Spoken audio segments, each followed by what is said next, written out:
भारत में नारी का स्थान पर निबंध।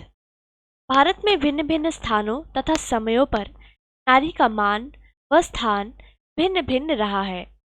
उसे बौद्धिक क्षेत्र में पुरुष से कम माना जाता था। मनु के मतानुसार उन्हें जीवन के किसी भी क्षेत्र में स्वतंत्रता नहीं मिलनी चाहिए। उन्हें बालकपन में अपने पिता के, विवाहित जीवन में अपने पति के तथा विधवा होने पर अपने पुत्रों के कठोर नियंत्रण में रहना चाहिए। वैदिक युग में स्त्रियां धार्मिक तथा सामाजिक जीवन क्रियाकलापों में स्वच्छंद रूप से भाग ले सकती थी। दंपति इकट्ठे मिलकर यज्ञ किया करते थे। पुत्री के जन्म से पुत्र का जन्म अधिक आनंददायक होता था। जिन विवाहित स्त्रियों के भाई नहीं होते थे, उन्हें संपत्ति का अधिकार प्राप्त था। स्त्रियां सामाजिक उत्सवों में सम्मिलित होती थी और अपरिचितों के साथ मिल सकती थी तथा वार्तालाप कर सकती थी। दुल्हन का भव्य स्वागत होता था। वह घर की शासिका होती थी। स्त्रियां वैदिक मंत्रों का उच्चारण कर सकती थी। एक विधवा स्त्री अपनी इच्छा के अनुकूल अपने देवर के साथ पुनर्विवाह कर सकती थी। समाज महिलाओं का सम्मान करता था। नैतिक नियमों का उल्लंघन करने वाली स्त्री के साथ भी नम्रता और भद्रता का व्यवहार होता था। सारे घरेलू विषयों में वह अपने पति की सहायक व संगिनी होती थी। समाज उनके प्रति सहनशील था। एक कुंवारी लड़की से समुत्पन्न पुत्र को भी समाज अपनाता था। पुत्र को मुक्तिदायक माना जाता था, परंतु स्त्रियों के योगदान के बिना सारे धार्मिक कृत्य अधूरे समझे जाते थे। कुछ समय के उपरांत धार्मिक क्षेत्र में स्त्रियों का सम्मान घट गया। पुत्री के जन्म को हेय दृष्टि से देखा जाने लगा। सामाजिक नियमों तथा रीतियों के अनुसार उसे अल्प बुद्धि समझा गया। भाग्यहीन लड़की को एक घुसपैठिया जैसा समझा गया। कई कबीलों में तो कन्याओं को पैदा होते ही मार दिया जाता था। घरेलू देखरेख तक ही उसे सीमित रखा जाता था। गंभीर विषयों में उन पर विश्वास नहीं किया जाता था। हर्ष करने के लिए उसे अनुमति नहीं थी। शुद्ध चरित्र तथा पतिव्रता सीता को भी उनके पति राम ने निष्कासित कर दिया था।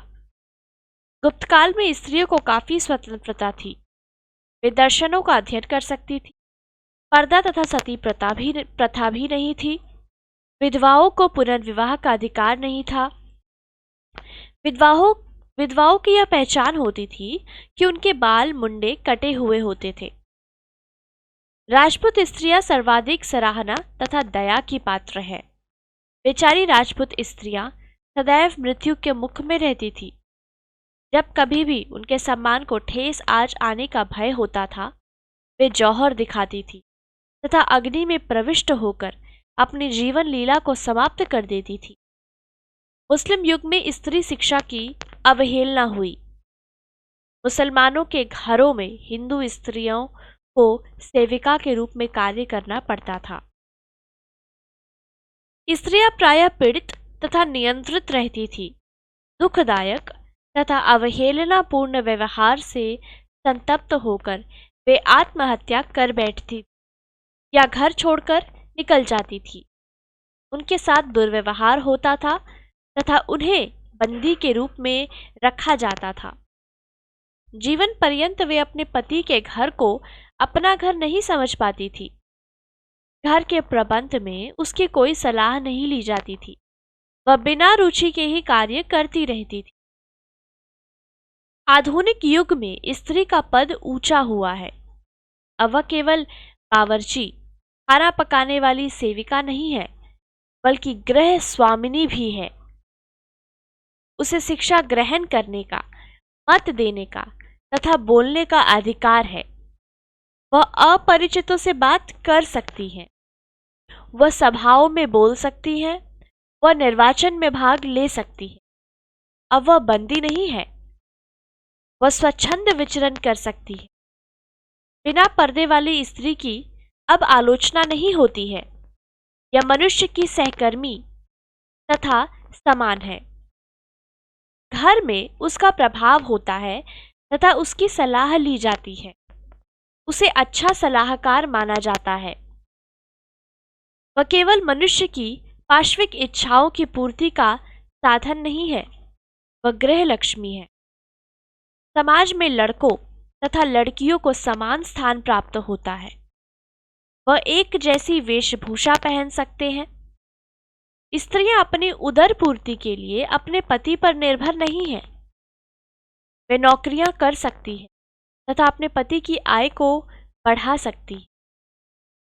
एक स्वतः जीविकोपार्जन करने वाली स्त्री को घर तथा समाज में अधिक सम्मान प्राप्त है। स्त्रियों की आवश्यकताओं तथा रुचियों की अवहेलना नहीं की जाती है। वे सिनेमा देख सकती हैं, बारातों में जा सकती है तथा मृतक की शव यात्रा में भी शामिल हो सकती है। उन पर से सारे प्रतिबंध हटा दिए गए हैं। सती प्रथा तथा दहेज प्रथा जैसी कुरीतियां भी समाप्त कर दी गई है।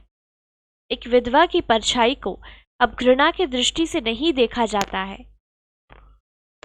वह जीवन पर्यंत दुखी तथा भूखी रहने के बजाय पुनर्विवाह कर सकती है। स्त्रियां समाज की रीढ़ की हड्डियां हैं। सारे घरेलू व्यापार उसी की इच्छा के अनुकूल चलते हैं। वे सर्वोत्तम शिक्षा तथा प्रशिक्षण प्राप्त कर सकती है। वे मनुष्य की प्रतियोगी हैं। उन्हें संपत्ति का अधिकार प्राप्त है। वे अपनी ससुराल को अपना घर मानती है तथा हर संभव रूप में पुरुषों के साथ सहयोग देती है। वह बुद्धिमती है। पृथ्वी की खनिजों से अधिक सोना स्त्री के मस्तिष्क से उत्पन्न हो सकता है। सरकार ने महिलाओं के कल्याण के लिए कई आयोग तथा कमेटियां स्थापित की है। आयोग आर्थिक, सामाजिक, राजनीतिक, सांस्कृतिक तथा शिक्षा के क्षेत्र से संबंधित कार्य प्रणाली पर मार्गदर्शन देते हैं। कमेटियां सुनिश्चित करती हैं कि महिलाओं के साथ होने वाला भेदभाव मिटाया जाए। कुछ इस प्रकार की योजनाएं बनाई जा रही है जिनके माध्यम से छोटे पैमाने पर उनके लिए आमदनी के स्रोत सृजित हो सके। बीमा योजनाएं, बचत योजनाएं तथा ऋण योजनाएं भी उनके लिए लागू की जा रही। थोड़े समय पहले महाराष्ट्र की सरकार ने महिलाओं के लिए विभिन्न विभागों में 30% नौकरियां आरक्षित करने का निर्णय लिया है। उन्हें दिए गए मानव अधिकारों की सुरक्षा के लिए कई नियम और अधिनियम बनाए गए हैं। केंद्रीय समाज कल्याण बोर्ड तथा जिला कल्याण बोर्ड और दूसरे विभाग की उनके उत्थान के लिए जागरूक है। प्रधानमंत्री रोजगार योजना भी उनके लिए हितकर सिद्ध होगी।